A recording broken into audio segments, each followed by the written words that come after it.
안녕하세요. 저는 9살 아주 예쁜 딸을 키우고 있는 40대 중반 싱글 대디입니다. 주변에선 엄마 없이 아빠 혼자 딸 키우는 일이 힘들지 않냐며 걱정을 하곤 하는데요. 글쎄요, 제 딸의 친모이자 제 전처는 제가 본 인간 군상 중 가장 최악의 유형인 인간이었거든요. 굳이 걱정을 해주는 사람들에게 구구절절 제 과거 이야기를 늘어놓진 않지만 그래도 어딘가에 한 번쯤은 그 여자 이야기를 속 시원히 털어놓고 싶어 이렇게 사연을 적어봅니다. 저는 중견 기업의 임원까지 지낸 아버지 아래에서 아주 유복하게 자랐어요. 회사의 많은 것을 책임져야 할 위치까지 올라갔던 아버지께는 하나의 철학이 있었답니다. 도훈아, 사람은 항상 뭔가를 책임져야 한다. 그게 회사처럼 커다란 것일 수도 있지만 자식이 될 수도 있고 배우자가 될 수도 있지. 그리고 어떨 땐 자기 자신의 인생을 책임져야 하기도 한단다. 가령 자기 자신의 행복 같은 거 말이다.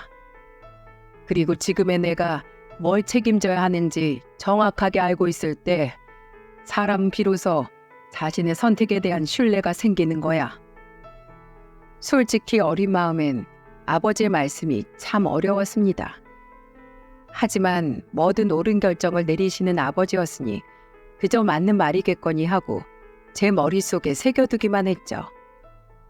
그렇게 시간이 흘러 저는 서울의 좋은 학군에서 나름대로 열심히 공부하며 자란 덕에 좋은 대학을 나왔고 그 대학의 대학원까지 진학하게 되었습니다. 그리고 갖은 노력 끝에 30대 초중반에 이른 나이에 한 지방 대학의 조교수로 임용이 될 수 있었어요. 학생들을 가르치는 일은 제게 이전에 겪어본 바 없는 보람을 안겨주었어요. 제 한마디 한마디에 따라 인생의 방향을 정할 수도 있는 청춘들에게 가르칠 말을 매일같이 고르고 고르는 일은 아버지의 책임에 대한 말씀을 제가 어렴풋이 이해할 수 있게끔 만들었죠. 이후 저는 우연히 알게 된 한의사인 아내와 짧은 연애 후 제 나이 35, 아내 나이 34에 결혼을 했고 슬하에 눈에 넣어도 아프지 않을 딸 한 명까지 두게 되었습니다. 아내는 어릴 적 아버지를 일찍 여의어 장모가 아내와 처남을 홀로 어렵게 키웠다고 말했어요. 그래서 그런지 아내는 좀 자린고비 같은 느낌이 있었어요. 자신에겐 아끼지 않았지만 남에게 나가는 돈을 유독 아까워했죠. 그게 처가건 우리 딸한테건 말입니다. 나는 어릴 적부터 친구들한테 집에 돈이 없다는 이야기를 하기가 너무 싫었어. 자존심 상하잖아, 구질구질하고.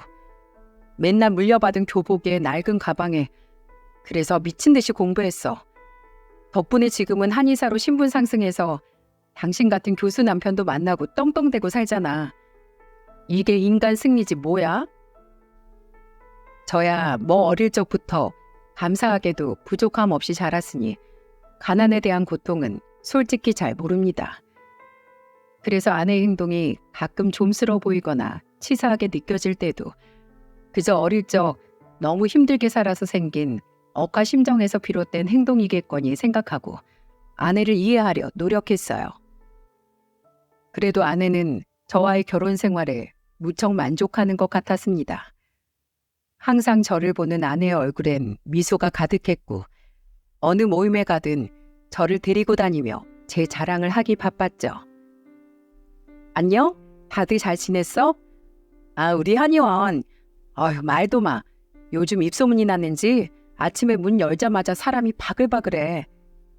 인사해. 여긴 우리 남편. 대학 교수님이라 바쁜데 내가 특별히 너희들 소개시켜주려고 데려온 거다. 사실 저 그렇게까지 막 바쁘진 않았거든요. 함께 동창회에 나가자는 아내의 말에 시간도 괜찮아서 슬렁슬렁 따라 나온 건데 아내가 저를 과하게 추켜 세우니 조금 민망했죠. 이런 일도 나중엔 하도 반복이 되니 익숙해졌지만은요. 아이고, 우리 교수 사위 왔어? 어서 와. 바쁜데 여기까지 내려오느라 힘들었지? 내가 백숙해놨어. 얼른 앉아. 당시 전 처가에 내려가는 일을 참 좋아했습니다. 처가는 저희 가족이 살던 서울에서 2시간여 떨어진 충청도 지역에 위치해 있었는데 장모의 음식 솜씨가 무척이나 좋았고 특히 제가 내려가는 날은 항상 상다리가 부러지도록 음식을 차려주셨거든요. 게다가 다른 음식도 맛있었지만 장모의 백숙 끓이는 솜씨는 정말 일품이었죠. 아이고 우리 최서방 어째 얼굴이 좀 여인 것 같아. 학생들 가르치는 일이 많이 고되긴 하지. 자, 퍽퍽하게 가슴살 먹지 말고 다리 먹어. 다리 2개 다 먹어. 아휴 먹는 것도 어쩜 이렇게 복스러울까. 사위는 100년 손님이라고들 하죠. 장모는 그 말이 무슨 뜻인지 200% 보여준 사람이었어요. 그리고 당시 처가에 함께 살고 있었던 처남 또한 제게 무척이나 잘해주었어요. 엄마, 매형 체하겠어. 천천히 많이 드세요, 매형. 저희 엄마 유나는 아무리 봐도 적응이 안 된다니까요. 정말 경찰 아들 서러워서 살겠나. 힘들게 나란히라는 처남이 많이 먹어야지. 경찰 일이 여간 힘든 게 아니라던데. 자, 다리 하나 처남 먹어. 아유, 그럴 필요 없어. 넌 어디 남들 다 아는 박봉받는 직업 가지고 유난이니? 다 그 정도는 힘들게 산다. 집에 돈도 꼴랑 80만 원씩 가져다 주면서 생색은. 네 누나랑 매형 좀 봐라. 따로 멀리 사는데도 나한테 200만 원씩이나 붙여주잖니. 내가 널 얼마나 어렵게 키웠는데 그 대가가 고작 80만 원이냐? 예, 별 볼 일 없는 경찰밖에 못 돼서 죄송합니다. 괜히 민망해진 제게 처남은 눈을 찡긋해주더군요. 지금 생각해도 그런 장모의 구박을 받으면서도 모나지 않고 참 성격이 좋은 사람이었습니다. 하지만 장모와 아내의 이런 태도는 그리 오랜 시간 유지되지 않았어요. 그들의 본색이 드러나기 시작한 건 딸아이가 5살이었을 적 제 나이가 막 40이 되었을 때였죠. 바로 그때부터 제 인생의 암흑기가 시작되었거든요. 바로 제가 교수직에서 잘리고 만 겁니다. 요즘 저출산 문제의 심각성에 대해 다들 한 번쯤은 들어본 적 있으시죠? 수도권으로만 몰리는 인구 문제에 대해서도요. 저도 문제가 심각하다고 먼 나라 일처럼 듣기만 했지. 정작 그 문제의 화살이 제게 이렇게 돌아올 줄은 정말 꿈에도 몰랐습니다. 점점 나라의 저출산 문제로 저희 학교에 지원하는 학생 수가 적어지던 와중에 자꾸만 학생들이 수도권에만 머물려고 하니 나중에 나의 정원 미달인 학과가 속속들이 늘어나더군요. 거기다 엎친 데 덮친 격으로 학교에 오래 묵혀진 비리가 수면 위로 드러난 거예요. 가뜩이나 학생 수가 모자라던 터라 학교 입장에선 굉장한 치명타가 된 거죠. 그래서 결국 인건비라도 줄이기 위해 교수 자리를 대폭 줄여버리게 되어 그 피해가 제게 덮친 겁니다. 한순간에 잘난 교수에서 백수가 되는 순간이었죠. 이후 제 인생은 송두리째 뒤바뀌기 시작했습니다. 처음엔 다른 학교의 교수직을 알아보려 열심히 뛰었어요. 하지만 다른 대학들의 사정도 비슷하더군요. 인구 감소가 사회적인 문제였고 지방 인구 감소까지 더해져 지방이 점점 무너지는 모습을 보고 정말 나라의 현상이 심각한 수준까지 와버린 걸 뼈저리게 느낄 수 있었습니다.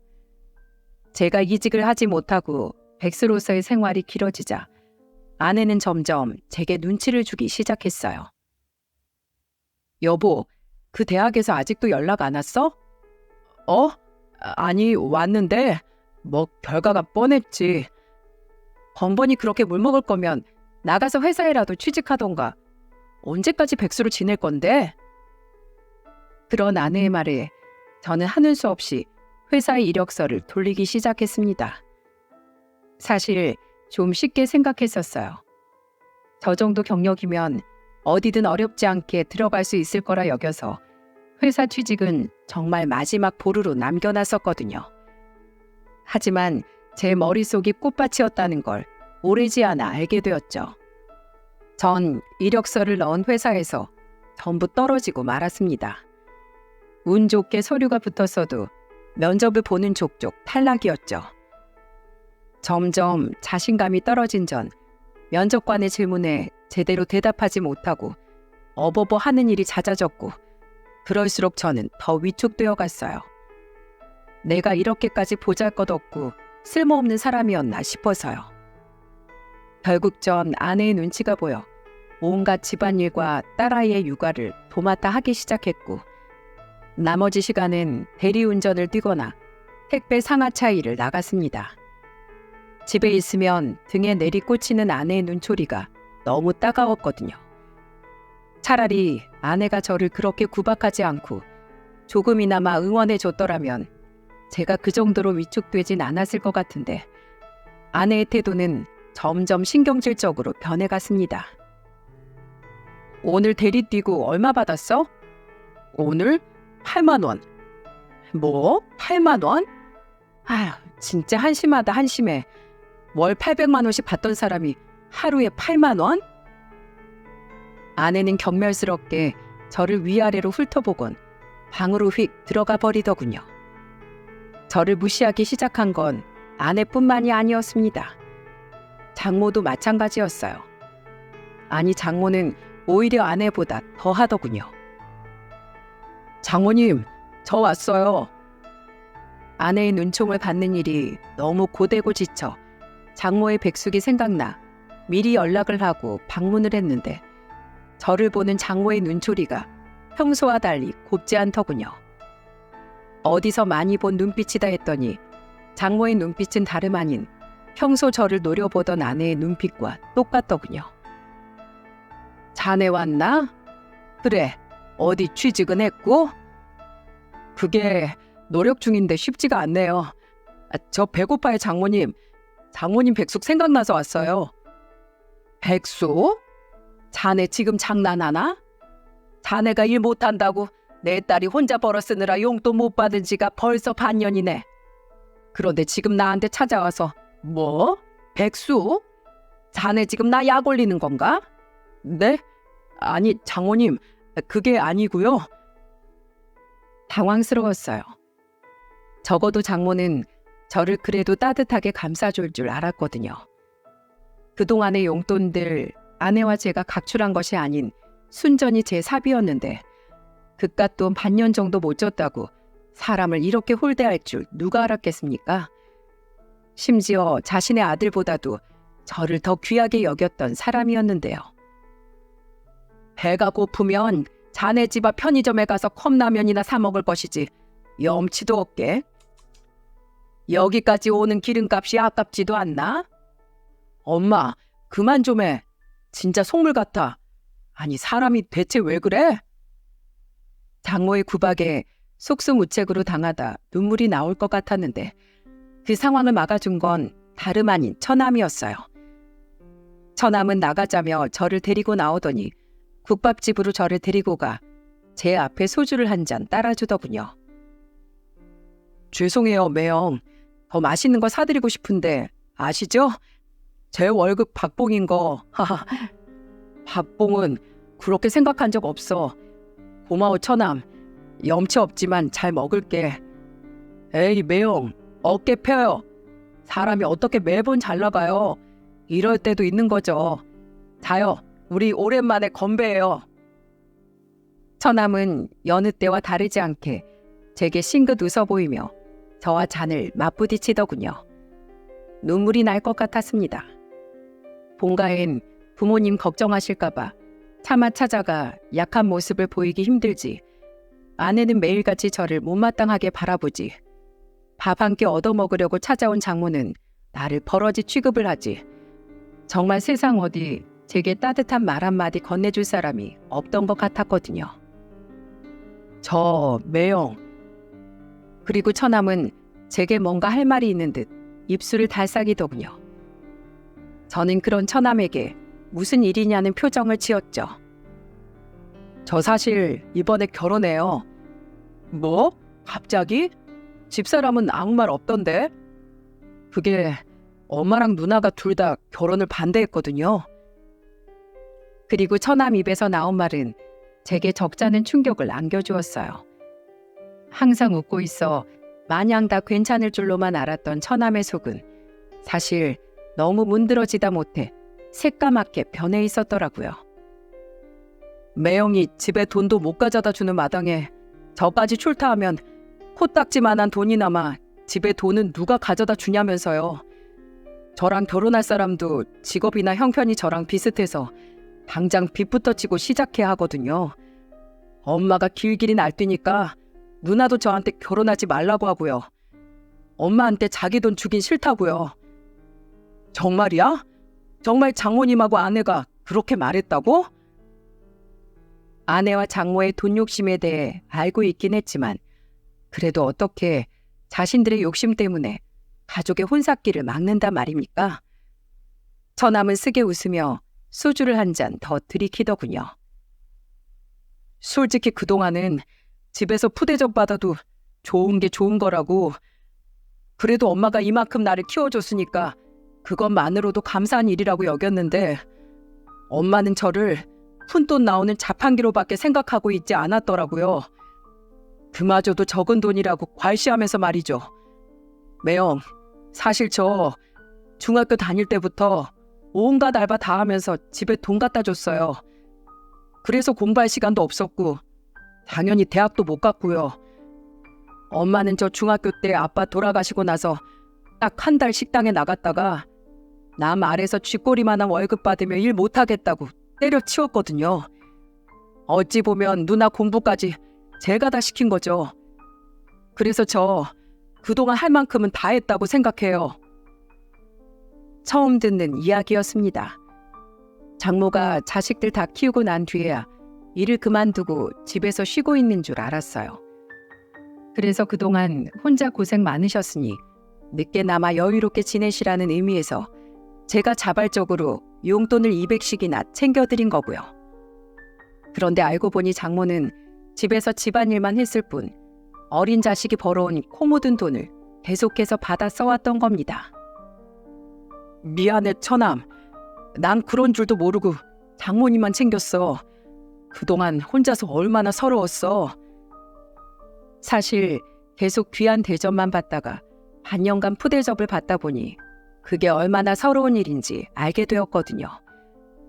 백수가 되었다고 이런 취급 받고 있는 것도 서러운데 뼈 빠지게 집에 돈이란 돈은 다 가져다 주고 구박은 구박대로 다 받았을 처남을 생각하니 마음이 아팠습니다. 아니에요. 매형이 저한테 미안할 게 뭐 있어요. 그래서 말인데요, 매형. 저 이제 그만하려고요. 집에서 짐 싸서 나올 거예요. 엄마랑 누나랑 인연 끊고 그냥 이젠 제 행복 찾아 살려고요. 결혼식에서 엄마랑 누나 안 부를 거예요. 그래서 매형, 아쉽지만 오늘이 우리가 보는 마지막 날이 될 것 같아요. 그리고 처남은 아주 덤덤히 절연을 통보하더군요. 하지만 그런 처남을 누가 욕할 수 있단 말입니까? 저는 뭐라고 해야 될지 도통 모르겠어서 그저 빈 처남의 술잔을 다시 채워주었죠. 그리고는 겨우 고른 말이 이거였습니다. 아주 뻔한 인사치레 말이죠. 그동안 고생 많았어. 그렇게 결심했으면 뒤도 돌아보지 말고 앞만 보고 살아. 새로 생길 처남을 정말 아껴주는 가족만 바라보고 말이야. 처남은 그런 저를 물끄러미 보더니 이렇게 말하더군요. 매형도 이번에 느꼈죠? 돈이 없으면 이 집에서 얼마나 버러지 취급을 당하는지요. 핏줄인 저야 내 가족이니까 참았다지만 매형은 저처럼 바보같이 너무 오래 참지 마요. 병나요. 그게 처남과의 마지막이었습니다. 그 다음 처가에 갔을 때 처남과 처남의 짐은 전부 사라지고 없었죠. 저는 그 착한 처남이 앞으론 그저 행복하게 살 수 있기를 마음속으로 빌어주었어요. 제 사정이 사정인지라 돈 10만 원이라도 쥐어주지 못한 걸 두고두고 미안해하면서 말이에요. 그렇게 2년이라는 시간이 흘렀습니다. 저는 여전히 죄취업을 하지 못했고 저에 대한 아내의 장모의 구박은 날이 갈수록 심해져만 갔죠. 처남이 집을 나간 이후엔 아예 저를 없는 인간 취급하더라고요. 처남이 가족 간의 인연을 끄는 것도 모두 용돈을 안 보낸 제 탓이라면서요. 정작 아내는 장모에게 외벌이라 빠듯하다는 핑계를 대며 돈 한 푼 보내지 않았던 것 같지만은요. 그리고 아내는 언제부턴가 퇴근이 늦어지기 시작했습니다. 처음엔 한의원에 환자가 많다더니 바빠서 늦나 보다 싶었어요. 하지만 아내는 점점 처가에 일이 있다며 주말에 외박까지 잦아지더군요.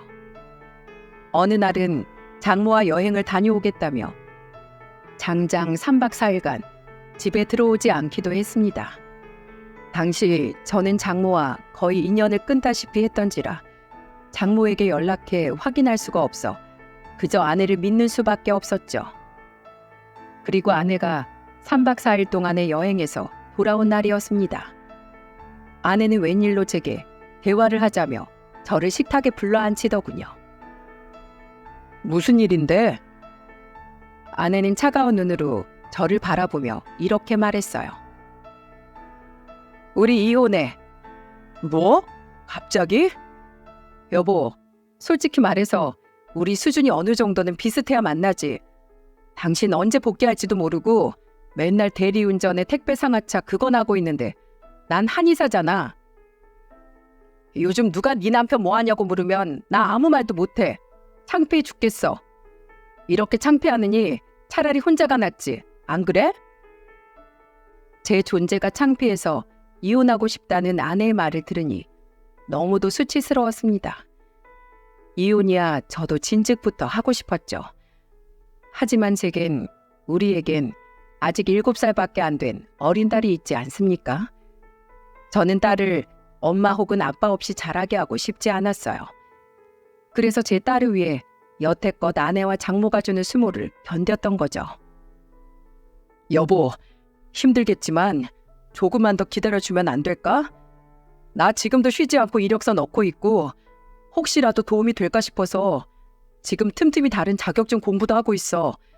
곧 다시 취직될 거야. 그때까지만 우리 지훈이 생각해서.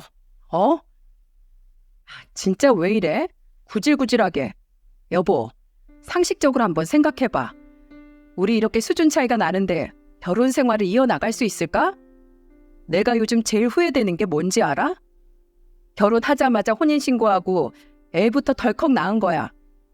내가 조금만 신중했으면 남남되기가 더 쉬웠을 텐데 이렇게 능력 없는 사람인 줄 모르고 덜컥 애를 가진 내가 등신이지. 뭐? 당신 지금 우리 지훈이 낳은 걸 후회한다고 말하고 있는 거야? 어떻게 그런 말 할 수가 있어? 애한테 미안하지도 않아? 미안하긴 뭘 미안해? 내가 후회한다고 걔가 내 뱃속으로 다시 들어가지는 것도 아닌데. 몰라. 아무튼 나는 당신 더 이상 남자로 안 느껴지니까 우리 깔끔하게 이혼하자. 저는 모진 말에도 불구하고 아내를 붙잡았습니다. 며칠 전 엄마는 어디 갔냐며 제게 물끄러미 물어보던 딸아이의 얼굴이 자꾸만 떠올라 차마 그런 딸에게 이렇게 쉽게 가족을 잃게 하고 싶지 않았거든요. 당신 혹시 남자 생긴 거야? 그런 게 아니라면 한 번만 다시 생각해. 가정이란 게 애한테 얼마나 중요한 건지 아버지 없이 자란 당신이라면 더 잘할 거 아니야. 무슨 남자 같은 소리야. 나 당신 같은 남자 또 만날까 봐 남자의 남자도 꼴 보기 싫어. 무섭다고. 그리고 그렇게 애가 아빠 없이 자랄 게 걱정되면 당신이 데려가던가. 진짜 왜 이혼도 호락호락하게 안 해주고 난리야. 짜증나게. 제가 재차 아내를 붙잡자 아내는 말을 하다가 짜증이 났는지 소리를 꽥 지르며 방문을 쾅 닫고 들어가 버리더군요. 한숨을 푹 쉬고 다시 고개를 드는데 저는 그만 너무 놀라 숨이 멎을 뻔했습니다. 지훈아. 빼끔 열린 딸아이의 방문 사이로 눈물이 그렁그렁한 딸의 얼굴이 보였거든요. 딸은 저와 아내의 대화를 모두 들은 것 같았어요. 저는 황급히 아이 방으로 들어가 눈물을 뚝뚝 흘리는 딸을 꼭 안아주었죠. 아빠, 엄마랑 아빠 헤어져? 엄마가 이제 아빠랑 나 필요 없대? 아니야, 지윤아. 그런 거 아니야. 엄마가 잠깐 힘들어서 화가 나서 그렇게 말한 거야. 엄마가 우리 지윤이 얼마나 사랑하는데. 거짓말. 엄마가 방금 그랬잖아. 아빠한테 나 데려가라고. 거기까지 말을 마친 딸은 제 품에 고개를 묻고는 왕 하고 울음을 터뜨리더군요. 저는 그런 딸을 한참 동안이나 달래 주어야 했습니다. 딸아이가 울다가 지쳐 잠이 들 때까지 말이죠.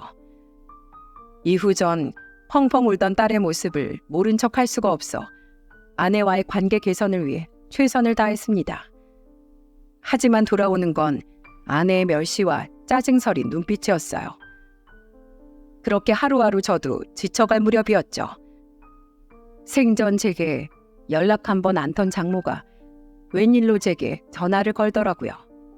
솔직히 무슨 좋은 말을 듣겠나 싶어 받고 싶지 않았는데 그래도 아내와의 관계 개선을 원한다면 장모와 연을 끊을 수는 없지 않겠나 싶어 저는 하는 수 없이 전화를 받았죠. 예, 장모님. 왜 이렇게 전화를 빨리 안 받아? 하여튼지 굶떠가지고 원. 마음에 드는 구석이 하나도 없어. 자네, 내 집에 좀 내려오게. 어차피 지윤이도 며칠간 자네 본가에 내려갔다며. 백수라 할 일도 없을 테니 당장 좀 내려와. 지금이요? 갑자기 무슨 일이신데요?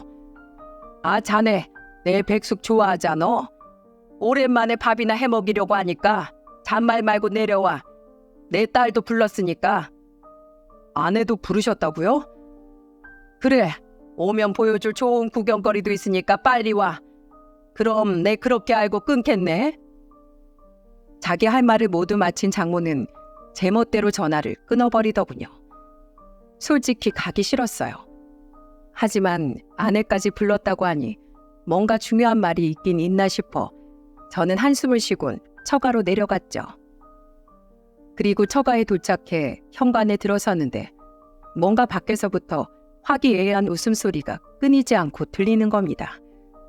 처음엔 처남이 돌아온 건가 싶었어요. 그렇지 않고서야 처가에서 남자 목소리가 들릴 일이 없으니까요. 그렇게 의아하게 거실에 발을 디딘 전 들어가자마자 너무 큰 충격을 받고 말았습니다. 자네 왔나? 여기 인사하게. 그곳엔 한박 웃음을 짓고 있는 장모와 아내 옆에 꼭 붙어 앉아 백숙의 닭다리를 뜯고 있는 웬 남자 한 명이 앉아 있었어요. 아내는 그 남자를 다정하게 바라보며 남자의 머리를 쓰다듬고 있었죠. 이 사람 누굽니까? 누구길래 내 아내 옆에 꼭 붙어 있냐고요? 그리고 장모는 전혀 예상치도 못한 폭탄 발언을 내뱉었죠. 저는 어이가 없어서 입을 떡 벌리고 말았습니다. 그 말에 받은 충격에서 쉽게 빠져나오지 못했거든요. 아, 자네 진짜 눈치 없나? 누구긴 누구야? 우리 딸 새 남편 될 사람이지. 인사하라니까. 우리 새 사위일세. 나 이번에 사위 교체 좀 하려고. 뭐가 어쩌고 저쩌요? 그 남자의 정체는 바로 아내의 상간남이었어요. 그놈은 뭐가 그렇게 웃긴지 저를 보며 실실 쪼개고 있더군요. 순간 분노가 치밀었습니다. 그 자리에 앉아있는 연놈들을 장모고 뭐고 다 패버리고 싶을 정도로요. 지금 저 쪽주려고 2시간이 넘는 거리를 운전해서 오게 한 겁니까? 정말 해도 해도 너무하네요. 어쩜 사람들 인성이 이렇게 쓰레기일 수가 있어요. 그래도 우리가 한때는 가족 아니었습니까? 제가 돈 좀 없어졌기로써니 사람을 불러다 이런 취급을 해요? 아, 거참 더럽게 땡땡대네. 아저씨, 능력 없으면 그냥 이혼해. 뭐 이렇게 구구절절 지저분하게 끌고 있어? 같은 남자로서 정말 창피하네. 상간남은 실실 쪼개며 저를 언제 봤다고 반말을 찍찍 짓거렸습니다.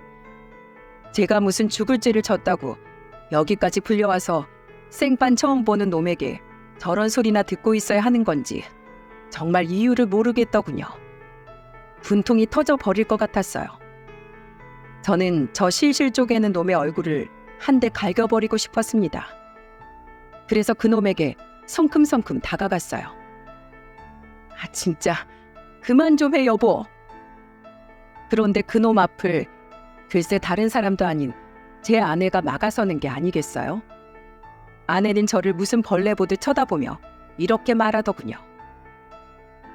여보, 내가 이 정도 했으면 이제 이혼해줘도 되지 않아? 당신이 하도 이혼 안 해주고 뻗대니까 우리가 이렇게까지 한 거잖아. 내 나이 이제 고작 41야. 나도 내 인생 살아야지. 이제 그만 버티고 이혼해. 당신 원하는 거 내가 다 해줄 테니까. 눈물이 터져 나올 것 같았어요. 이 버러지들과 그 자리에서 대치하고 서 있는 제 자신이 너무 초라하고 처량하게 느껴져 견딜 수가 없었죠. 저는 제 눈을 비집고 나오려는 눈물을 애써 참으며 그것들에게 한 글자 한 글자 꾹꾹 눌러 경고를 날렸습니다. 야, 이 쓰레기들아. 내가 오늘 일은 죽어도 잊지 않을 거야. 오늘 일 내가 꼭 100배로 갚아줄게. 각오해. 그리고 장모님, 아니 아줌마, 나이 먹고 그렇게 살고 싶어요? 아들한테 버림받고도 그렇게 정신을 못 차리나? 내가 장담하는데 당신 그렇게 살면 평생 누구한테도 대접 못 받아. 당신 딸? 전현이 당신 인생 챙길 것 같아? 이런 인성 쓰레기는 당신 죽어도 눈 하나 깜짝 안 할 거라고. 두고 봐요. 내가 평생 저주할 거니까. 알았어요? 그렇게 악에 바친 말을 모조리 쏟아낸 저는 눈물을 뚝뚝 흘리며 그 집을 빠져나왔어요. 몸을 그들에게서 돌리고서야 눈물이 쏟아진 게 얼마나 다행이었는지요. 제가 오는 모습을 그 연놈들에겐 절대 보여주고 싶지 않았거든요. 집으로 운전해 돌아오는 내내 내 자신이 너무 한심하게 느껴져 몇 번이나 주먹을 불끈 쥐었는지 모릅니다. 내가 저딴 쓰레기 같은 여자랑 어떻게든 잘 살아보겠다고 아등바등 발버둥을 쳤다는 사실이 끔찍하고 후회스러웠어요. 그리고 그들을 절대 가만두지 않으리라 다짐 또 다짐을 했죠. 제가 집에 들어온 지 얼마 되지 않아 아내 또한 집으로 돌아왔습니다. 아내는 아주 뻔뻔한 표정으로 제게 말하더군요. 여보, 우리 이제 진짜 이혼해. 나 죽이고 싶지? 때리고 싶으면 때려. 난 얼마든지 맞아줄게. 그렇게 해서 당신 이혼만 해준다면 10대고 20대고 난 맞아준다고. 다시 화가 스멀스멀 치밀어 올랐지만 저는 이번엔 정신을 똑바로 차렸습니다. 제가 저 여자를 때려서 남는 게 뭐가 있겠습니까? 받아야 할 위자료만 줄어들 뿐이겠죠. 저는 아내에게 피식 웃어 보였어요. 너 같은 쓰레기 때렸다가 내 손 오염되면 어떡해? 냄새나게. 너처럼 금수만도 못한 여자한테 돈 내고 치료받는 환자들이 불쌍하다. 너 나 백수라고 무시했지? 나도 너 곧 백수로 만들어줄게. 뭐? 우리 한의원 와서 피켓이라도 들고 시위라도 하려고? 왜? 내가 못할까 봐? 아내는 진짜 질린다는 표정을 지으며 한숨을 쉬더군요. 그리곤 제게 이런 제안을 하는 겁니다. 여보, 유치하게 굴지 말고 내 조건이나 들어봐. 내가 줄 수 있는 최대한을 당신한테 줄 테니까. 첫째, 지훈이 양육권. 두 번째, 우리 공동명의인 이 아파트 당신 명의로 돌려줄게. 지금 시세 찾아보니까 이 집 7억 정도 하더라. 그리고 마지막 세 번째, 아파트 당신 주고 따로 위자료 1억 또 챙겨줄게. 이게 내가 당신한테 해줄 수 있는 최대한이야. 이 정도면 지훈이 충분히 키울 수 있잖아? 안 그래? 게다가 당신 본가 잘 살잖아. 이 정도면 됐지. 뭐가 더 필요해? 아내의 말을 들어보니 저는 굉장히 궁금해졌습니다. 자기 수중에 들어온 돈은 제 엄마한테라도 내놓고 싶어 하지 않는 욕심 많은 여자가 저만한 손해를 보면서까지 저와 이혼하고 만나려는 남자가 도대체 누군지 말이죠. 근데 나 정말 궁금해서 그러는데 대체 그 남자 뭐 하는 사람이야? 딱 봐도 하는 짓이 양아치던데. 양아치? 이야, 망하는 사람들은 이래서 망하는구나. 이렇게 사람 보는 눈이 없어서야 원. 내가 뭐하러 아파트에 돈까지 얹어주면서 당신이랑 이혼하려고 하겠어? 내가 손해볼 사람이야? 대가리에 총 맞았게? 그 사람 아버지 강남에 20층짜리 건물 가지고 있는 부자야. 겨우 퇴직하고 연금 받고 있는 당신 아버지랑 차원이 다르다고. 그 사람은 거기서 건물 관리하고 있고 그 사람 타고 다니는 차가 얼마짜린지 알아? 무려 3억이 넘어. 3억이. 그럼 그렇지. 역시 돈 때문이었구나. 어쩜 사람이 이렇게 한결같냐? 실소가 나오더군요. 아내에게 미련을 버리니 놀랍게도 아내의 모든 행동들이 다 한심하고 가짠게 느껴지기 시작했거든요. 저런 여자랑 제가 아이까지 낳고 살았다는 사실이 창피할 정도로요. 아내는 어깨를 으쓱하며 제게 말하더군요. 아무튼 내 제안 잘 생각해봐. 이번 주까지 기다릴 테니까. 아내의 제안을 들은 이후 저는 고민에 빠졌습니다. 어떻게든 그 연놈들을 물먹일 방법을 찾아 소송을 걸어 개싸움을 할까 싶으면서도 한편으론 딸이 받을 상처가 마음에 걸려 그냥 아내가 제시한 조건들을 받아들이는 걸로 만족하고 여기서 멈출까 싶기도 했죠. 그런데 이상하게도 자꾸만 제게 비웃음을 지어 보이던 상간남의 얼굴이 눈에 아른거리는 겁니다. 아무리 생각해도 어딘가 수상쩍었어요. 저는 그래서 심부름센터에 의뢰해 그놈 정체를 캐보기로 했습니다. 일주일 뒤 저는 심부름센터 직원에게 상간남에 대한 자료들을 받아보게 되었어요. 그리고 자료들을 펼쳐본 순간 저는 너무나 웃겨 그만 웃음보가 터지고 말았습니다. 이게 뭐야? 상간남은 강남 20층짜리 건물주의 아들도 건물 관리인도 아니었습니다. 부자는 더더욱 아니었고요. 전부 다 거짓말이었던 겁니다. 그놈 정체는 바로 보험회사 영업사원이었습니다. 이거 순 사기꾼 아냐? 자료에는 그놈이 타고 다녔다는 외제차의 리스 내역과 그놈이 사는 원룸 정보, 그놈이 원룸에 들어가는 사진과 그놈이 다니는 보험회사의 상환증 사진 등 그놈이 사기꾼이라는 증거가 무궁무진하게 들어있었어요.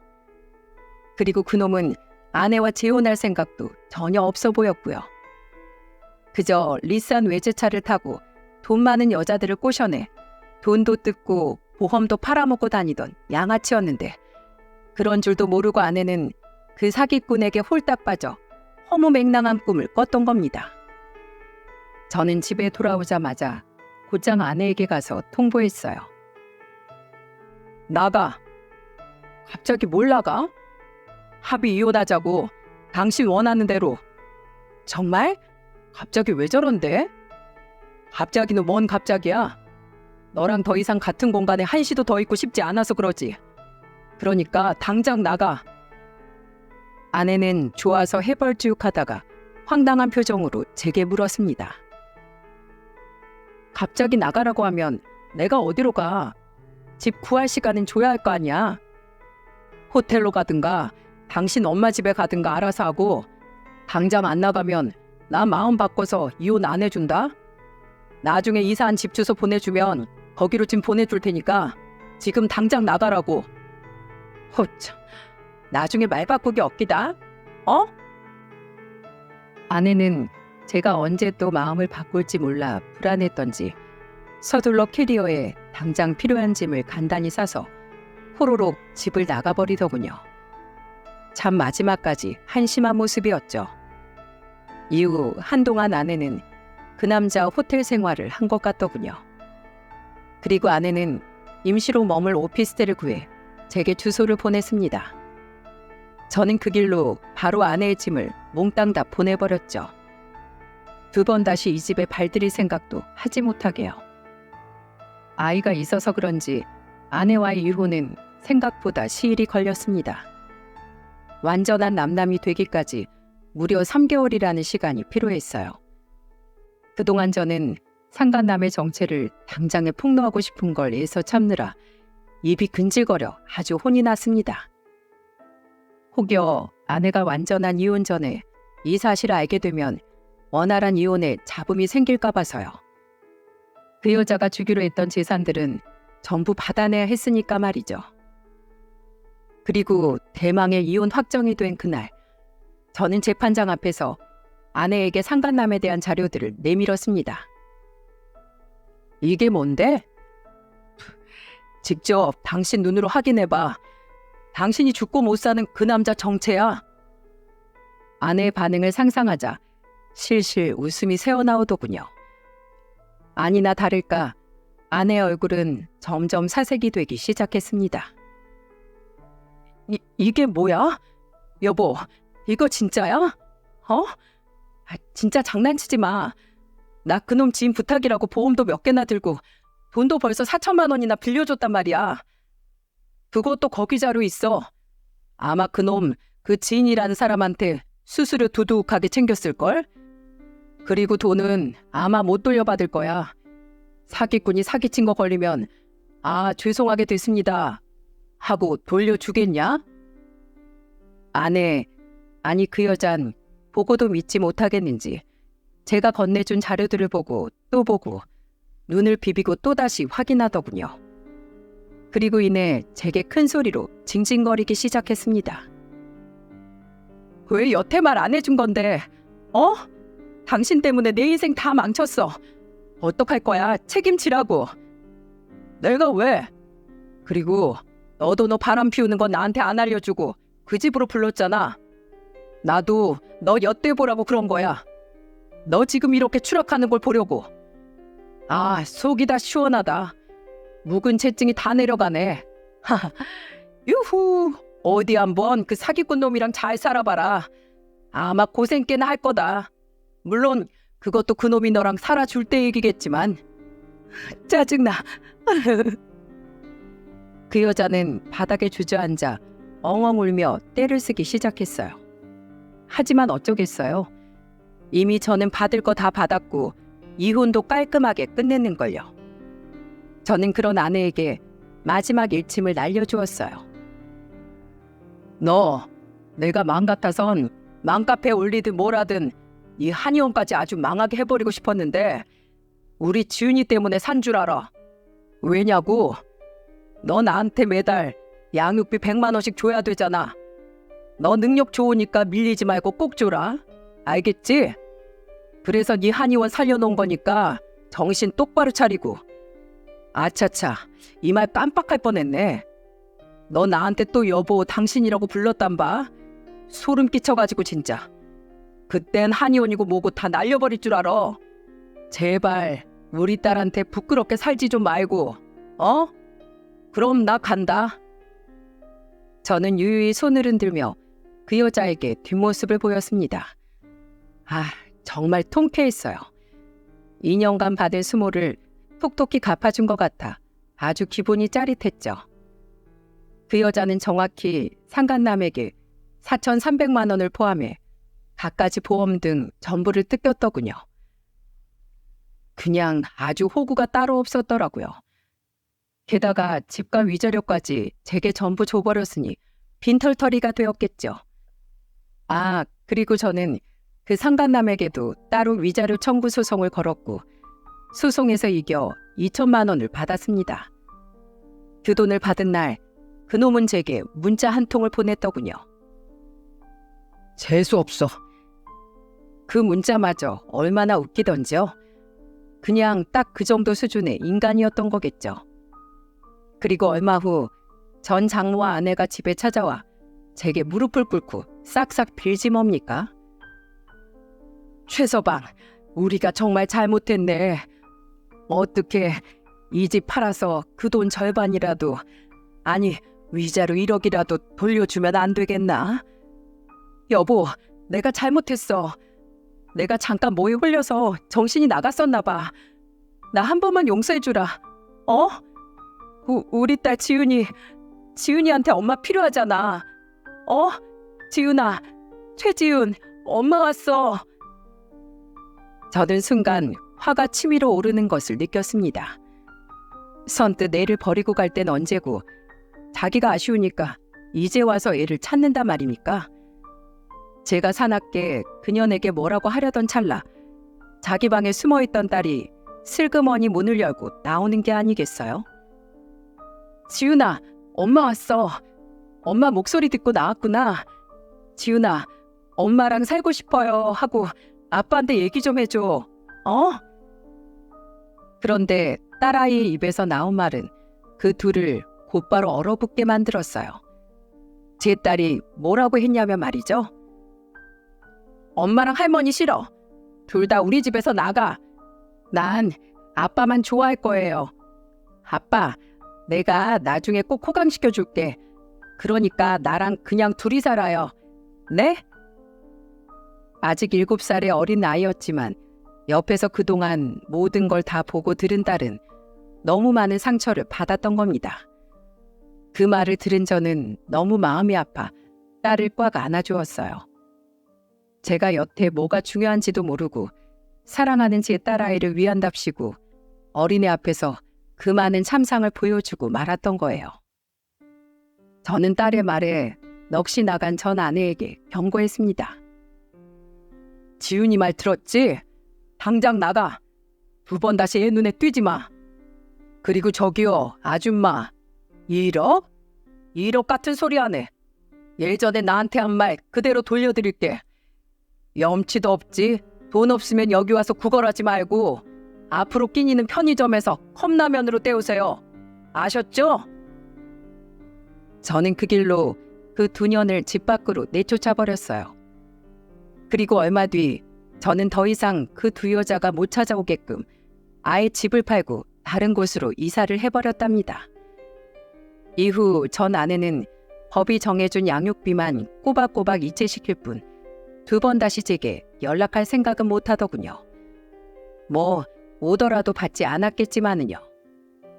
그렇게 제가 이혼을 한 지도 벌써 2년이라는 시간이 지났네요. 저는 지금 다행히 경기도 쪽 대학의 학생들 앞에서 강단에 설 수 있게 되었습니다. 정말 운이 좋았죠. 저는 여전히 학생들을 가르치는 일이 참 좋습니다. 천직인 것 같아요. 그리고 그간 했던 경험들을 더하니 학생들에게 전해줄 수 있는 삶의 이야기가 훨씬 풍부해져 더욱 다양한 수업을 해줄 수 있게 되었죠. 그리고 저는 요즘 학생들에게 저희 아버지의 철학을 이야기해주곤 합니다. 사람은 항상 무언가를 책임져야 한다는 그 말이요. 책임질 대상이 무엇인지 정확히 알 때 제가 선 방향에 확신을 가질 수 있다는 그 말이 이제야 뭐였는지 어렴풋하게나마 알 것 같았거든요. 지난날 제가 책임져야 했던 건 허울뿐인 가정이 아닌 사랑하는 딸 지훈이와 저 자신의 행복이었던 겁니다. 그리고 전 앞으로도 지훈이와 저, 우리 2 사람의 행복을 위해 더욱 열심히 살아갈 작정이에요. 아, 이렇게 털어놓고 나니 속이 다 후련하네요. 이제 이 일은 정말로 과거에 묻어두고 저는 앞으로 나아가야겠죠. 그럼 여기까지 들어주신 많은 분들께 감사드리며 이만 글을 마치겠습니다.